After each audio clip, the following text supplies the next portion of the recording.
High friends, welcome back to our channel Ipsita's world. আশা করছি তোমরা সবাই খুব ভালো আছো। আমিও খুব ভালো আছি।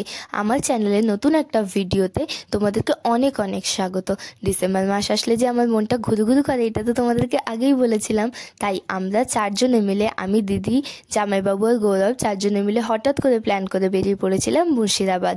আর ওখানে গিয়ে আমরা কতটা আনন্দ করেছি, কোথায় ঘুরেছি, সবটাই তোমাদেরকে এই ভ্লগের মাধ্যমে শেয়ার করব। দেখতে থাকো। আশা করছি ভিডিওটা তোমাদের খুব ভালো লাগবে। চারজনে মিলে একসাথে বেরোবো বলে দিদিদের বাড়ি চলে গেছিলাম সন্ধ্যেবেলা। ওখান থেকে ডিনার কমপ্লিট করে আমরা সোনারপুর স্টেশন থেকে ট্রেন ধরে সোজা চলে এসেছিলাম শিয়ালদা। তো এখন আমরা চলে এসেছি শিয়ালদা স্টেশনে। এখন 11টা বাজে। তো আমাদের ট্রেন 11:30টায়, তাই হাতে একটু টাইম আছে। তো আমরা সবাই মিলে চলে এসেছি একটু কফি খেতে। প্রচণ্ড ঠান্ডার মধ্যে আমার মতো কার কার ঘুরতে যেতে ভালো লাগে অবশ্যই কমেন্টে জানিও। তবে তার সাথে আরও বেশি ভালো হয় যদি গরম গরম 1 কাপ কফি বা 1 কাপ চা পাই। তো এখান থেকে আমরা নিয়েছিলাম 1 কাপ কফি। তারপর সবাই মিলে কফি খেয়ে আস্তে আস্তে ট্রেনটা কোন প্ল্যাটফর্মে দিয়েছে সেটা দেখার জন্য আস্তে আস্তে আমরা সামনের দিকে এগিয়ে যাচ্ছিলাম। আমরা যেহেতু সময়ের খুব একটা আগে গিয়ে পৌঁছোইনি, তাই খুব একটা অসুবিধা হয়নি। আর এই যে দেখো, 11 নম্বর প্ল্যাটফর্মে আমাদের ট্রেন দিয়েছিল। আমরা যখন প্ল্যাটফর্মে পৌঁছোই তখনও ট্রেন ঢোকেনি। জাস্ট কিছুক্ষণ অপেক্ষা করার সাথে সাথেই ট্রেন ঢুকে গেছিল। আর এই সময়টা ভীষণ এক্সাইটমেন্ট কাজ করছিল, নতুন জায়গায় ঘুরতে যাব, মজা করব এটা ভেবে।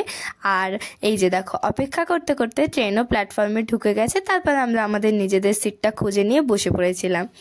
আমরা চারজন মিলে একটা সিটে বসে কোলাকুলি করবো, তারপরে দুজনে চালাবো।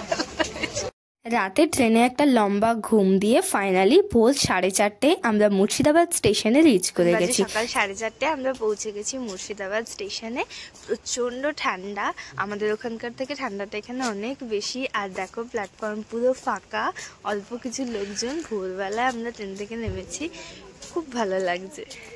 তারপর আস্তে আস্তে আমরা প্ল্যাটফর্ম থেকে চলে এসেছিলাম বাইরের দিকে। বাইরে এসে দেখলাম বেশ কিছু টোটো আছে ওখানে।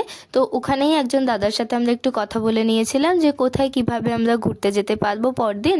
আর ওই দিন আমরা একটা ভালো হোটেলের জন্য ওনার সাথেই কথা বলেছিলাম। তো উনি আমাদেরকে একটা সুন্দর হোটেলে নিয়ে গেছিলেন। এবং এই যে দেখো, এই দাদার টোটোতে আমরা উঠে বসে পড়েছিলাম সাথে সাথে। আর প্রথমেই চলে গেছিলাম একটা চায়ের দোকানে। প্রচণ্ড ঠান্ডা, তো গরম কিছু না খেলে শরীরটা ঠিক লাগছিল না। তাই জন্য আমরা এই যে সবাই মিলে 1 কাপ চা খেয়ে নিয়েছিলাম। থেকে বেরিয়ে তো ভেবেছিলাম এত ভোরবেলা টোটো পাবো কি পাবো না, কিন্তু ওখানে অলরেডি ভোরবেলা থেকেই অনেক টোটো লাইনে ছিল। সো ওখান থেকে আমরা একটা টোটো নিয়েছি। উনি আজকে আমাদের সারাদিন ঘোরাবেন। এখন আমরা হাজারদুয়ারি প্যালেসের একদম সামনে।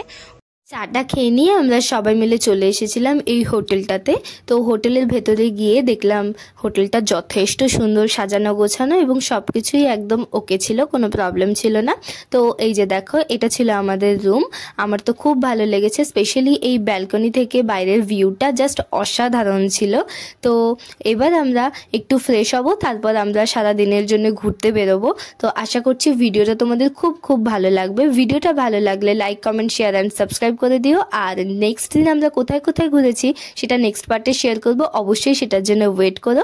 আর আমার নতুন ভিডিওর আপডেট পেতে বেল আইকনটা একটু টুং করে বাজাও। আর সবসময় এভাবেই আমার সঙ্গে থেকো। Thank you.